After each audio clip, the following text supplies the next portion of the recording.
Elysse or Elysse Speaks, as she's known on YouTube, is one of my favorite online language learning content creators. She balances being a language learner, a content creator, and a journalism student all at the same time, and manages to make speaking a handful of languages comfortably seem completely effortless while never being anything other than really authentic and transparent in her content. And I think I speak for all of us when I say that she's a great addition to the online language learning community. But in order for the rest of this video to make sense, we need to talk about me for a minute. Hello, my name is Abigail, and welcome back to Polyglot Progress. One of my favorite things about the online language learning and study communities is the number of new approaches I've been exposed to. I really don't believe that there's any one way to learn a language. I think finding a process that works well for you is something super personal and requires a lot of trial and error. And I love that social media and YouTube has given language learners this space to share things that have worked well for them and things that haven't worked well for them. So many things that I now consider integral parts of my language learning routine are things that I was inspired to try out by reading people's blog posts or seeing a social media post or watching a YouTube video. So about a year ago, I got the idea to take this a step further and see what it would be like to learn exactly the way that other people do. I really want to try out the routines of people that really inspire me, and I also want to try out the methods of people who learn languages and view language learning completely differently from me. And so today I wanted to start off with someone who I really appreciate and really admire, Elysse Speaks. For a little less than 2 weeks, I modeled all of my language learning off of Elysse's. I came up with the kind of rules and structure for this by interviewing Elysse about all things related to her language learning, and also by taking a look at her YouTube channel and her social media. If you're not already familiar with Elysse, her channel and her social media will be linked down below, so if you want to take a moment, pause this video, go check out some of her stuff, I highly recommend that. By the end of all of my research, I had compiled this list of, I guess you could say, rules for my time learning like Elysse. Elysse said that she tends to pick one language for a span of 2 to 3 months and focuses just on that. Sometimes she'll follow a structure that's more like one language on weekdays and another one on the weekend, but I decided to just stick with one this time. I just stuck with Bulgarian for the entirety of this challenge. And for reference for anyone who's new here, because it does end up being a little bit important later on, I am still very much so a beginner in Bulgarian. Also, as those of you who are familiar with Elysse might know, Elysse doesn't study Bulgarian, but I opted to just continue with the language that I've been focused on this year instead of trying to pick one of the ones that Elysse also studies, because we are at different levels with those anyway. In terms of how much I was going to be studying, I was looking at about an hour-ish each day, but not every single day. Overall, Elysse is very go with the flow, very flexible when it comes to her schedule, so I wasn't looking at anything rigid like set study times or studying every single day or anything like that. When it comes to that hour-ish of study time each day, Elysse avoids learning based on language level or topic and instead opts to dedicate time to one specific skill, like listening or reading or speaking. I decided that I would follow this through the challenge, but I also went through some of her videos and social media posts and picked out exact activities that she's talked about doing before that I wanted to try out. In terms of materials, I was not going to be using textbooks. Elysse did say that she uses a grammar workbook for German, but because I tend to rely pretty heavily on language textbooks when I'm at a beginner level, so I have been for Bulgarian, I opted to just completely ignore them during this challenge and focus on trying out some other things instead. When it came to input material, both content that was more language level appropriate and more immersive adult native level content were important. And I probably wasn't going to be reading much. Elysse doesn't read a lot, and when she does, she said that it's usually more so articles based on a specific topic she's interested in as opposed to reading novels. The ultimate goal for all of this should be to speak well, with an emphasis also put on developing a good native-like accent. Speaking practice shouldn't come from structured formal language courses in a classroom so much as lessons with private tutors and things like that. In terms of developing that accent, it doesn't come from sessions dedicated to working on that so much as incorporating it into other activities. For example, pausing and repeating phrases in podcasts or videos, etc. Although speaking is the ultimate goal and the main focus of this approach and routine, all of the elements of language learning needed to be considered important and needed to be involved somehow. I needed to make sure that I was varying what I was doing and not just focusing on one skill. Little successes needed to be appreciated. And then the last rule was a very easy one for me because it's something that I do every single day already, and that was that I needed to log my time with Polyglot.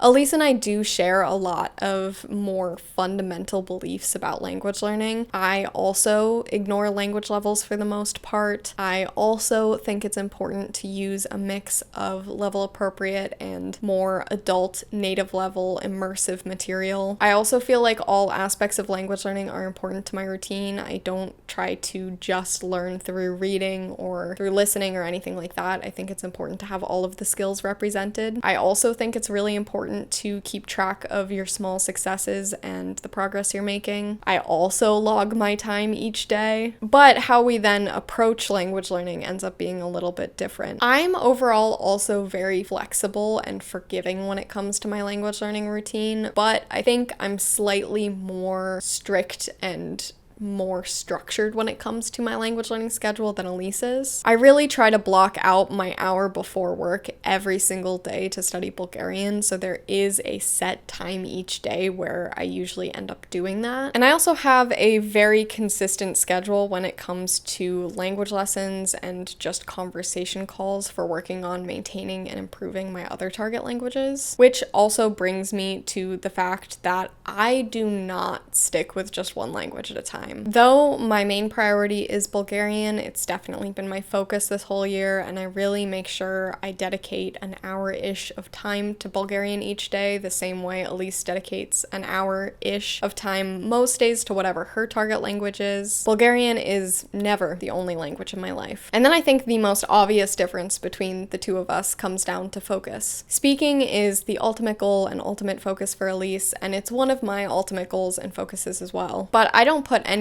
near as much of an emphasis on my accent, and I also kind of split my ultimate goal with speaking and reading, which is definitely not as much of a priority for Elysse. So overall, very much the same on a fundamental level, and even very much the same in some ways in the way we go about it, but at the same time, completely different. And even after saying all of that, I'm still not sure if I would consider us to have very similar routines or very different routines, which leads me to how it went. I kicked off day one of this challenge by doing absolutely nothing. I really didn't intend for this to happen. What I was trying to do was disrupt my typical routine of studying every single morning, so that way I could have more of a go with the flow approach during this 2 weeks. But when I didn't study in the morning, I ended up finding myself just being like, okay, I'll study later in the evening. I want to do something else after work, and then just never getting to it. On day 2, I decided to try out a language learning method that Elysse talked about that I was really interested in trying. So on day 2, I started off using this approach to learn with song lyrics. I copied down the lyrics from the website in the original Bulgarian in my notebook, and then I worked on translating them as much as I could without any assistance. I did have to look up quite a bit of vocabulary and a little bit of grammar, but honestly not too much. And I was really pleasantly surprised at how much I was capable of doing. It was a really great way for me to celebrate one of those little successes because I didn't really expect myself to be able to translate too much on my own. I was thinking I would have to look up a lot of words, which I did, but it was really great to see how much I was capable of without looking up any words, how many new words I was recognizing even from italki lessons I've had in the past few weeks. I also just really enjoyed this activity. It's definitely going to be something that I do again in the future. It really just makes the lyrics and the language feel like a puzzle that you're trying to solve and figure out all of the pieces of, and I found it really, really fun. Not only was I able to sit and learn new vocabulary and grammar and context, but it also provides something I can use as listening practice. I can sing along and work on pronunciation. It just keeps giving something to your language learning in a way that articles can't. On day 3, I continued learning with the song. Elysse said in her video that she'll often use one song and lyrics for the whole week and kind of focus on different elements of it each day. I didn't want this whole challenge to turn into me using this song, so this was the last day that I did it. But I do think it was really nice to work on it on a second day because as I translated sort of the second half of the song, I found that I was remembering things from the day before. And I also spent a little bit more time focusing on just listening to the song and trying to pick out individual words in it and singing along, trying to work on pronunciation than I did on the first day. I'm definitely going to return to this song now that the challenge is over and definitely try to listen to it some more, try to really just comprehend those lyrics and learn all of the vocabulary vocabulary that I looked up. Days 4 through 7, I ended up once again skipping language study. I wanted to do some sort of speaking practice tonight. I haven't studied in like 2 days, but I'm just so tired. I have been so busy. I was really, really grateful for the lack of strict schedule and flexibility with this routine on those days because I was so busy and I got a stomach bug at the same time. Just didn't have the physical or mental energy to really be dedicating to learning languages. I really feel like flexibility and a lack of pressure is so important, honestly probably crucial when it comes to your language learning routine. I think it's healthy to not study when you don't want to, and I also think it's just so important that on days like these days where I was feeling sick or just not really feeling up for it, I didn't have to feel guilty about not studying or not having a language lesson with a tutor or anything like that. It's not always possible to do as much as you wanted to do or even do anything at all, and dwelling on that just doesn't help. Because I felt like I was really focused on learning new vocabulary and things like that with the song lyrics, on day 8 I decided to focus on listening. I also decided to use this as a time to focus on my pronunciation by pausing the videos that I was watching and repeating phrases. I started with the video Easy Languages posted a little while ago in Bulgarian, and I found that very quickly used up a lot of my listening stamina. I finished the 11-minute long Easy Bulgarian video and my brain feels like pudding. I ended up stopping repeating every single line about 5 minutes into the video because that had taken me about 10 plus minutes. So I ended up just watching the rest of the video and really focusing on listening and understanding as much as I can and really picking out those individual words. I definitely felt like a lot of the words were beyond my level. People spoke really quickly. A lot of sounds are just really kind of lost or mixed together in a way that I didn't even realize. But still, I really wanted to get closer to an hour-ish of study because I hadn't studied the past few days. So I went on Netflix and discovered that one of the few things that the US Netflix has in Bulgarian is Total Drama Island. So I sat down and I watched the first episode, once again starting with pausing and repeating phrases, but I did give that up after about maybe 5 minutes of the episode. And while I was able to follow a lot of the episode and was really pleasantly surprised at how much I could follow, I really do feel like by the end of it, I felt exhausted. I really felt that just energy depletion that you get after listening to things in your target language after a while.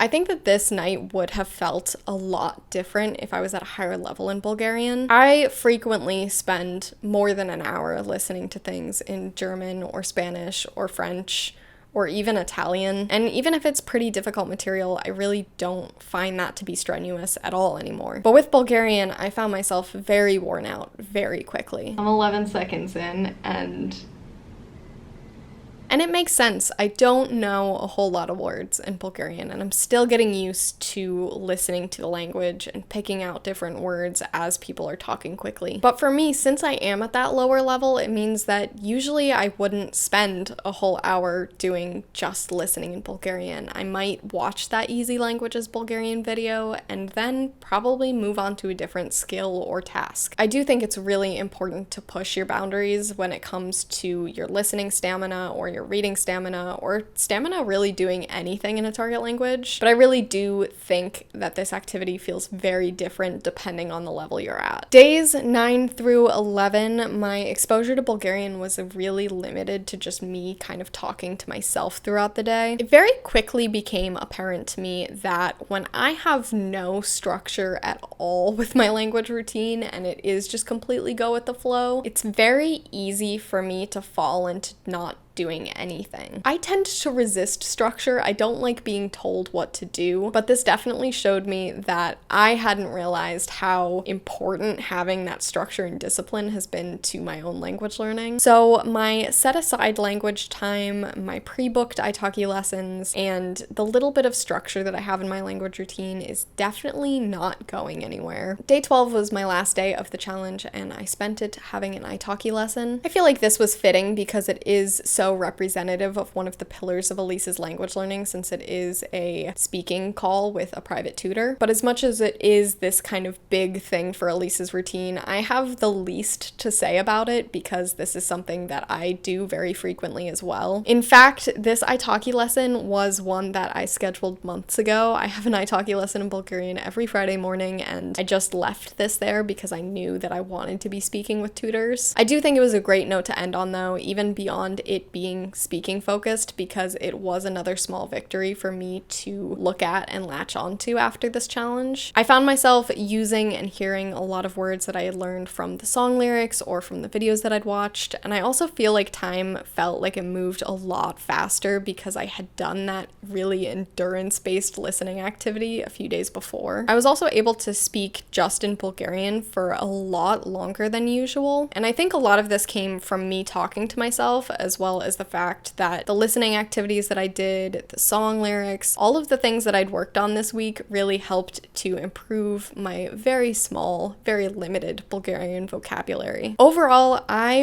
really liked learning like Elysse. I'm definitely going to continue to incorporate the song lyrics, the listening activities, many of the things that she talks about and really enjoys in my own language learning routine. I also think that I'm going to start dedicating more days just to a specific skill in order to build endurance and just to really work on improving that skill. And I think the overall approach and flexibility when it came to days off made this routine really easy to fit into my life, even when I was super busy. I really do think I need a little bit more discipline and structure, and I also think that I personally really thrive when there's multiple languages in my life. But this challenge really pushed me in a lot of new ways and stood as a good reminder that I really need to focus a lot more on listening as a way to improve my speaking and pronunciation as well as my listening. I want to give a huge thank you to Elysse for letting me sit down and talk with her and then pretend to be her for 2 weeks. Her channel and social media will be linked down below if you want to go check it out. And thank you so much for watching. I had a lot of fun making this. I'm really excited to make more of them, and I hope you enjoyed it as well. Who would you like to see me learn like next? It does not have to be another language learning YouTuber. It does not have to be anyone with similar approaches.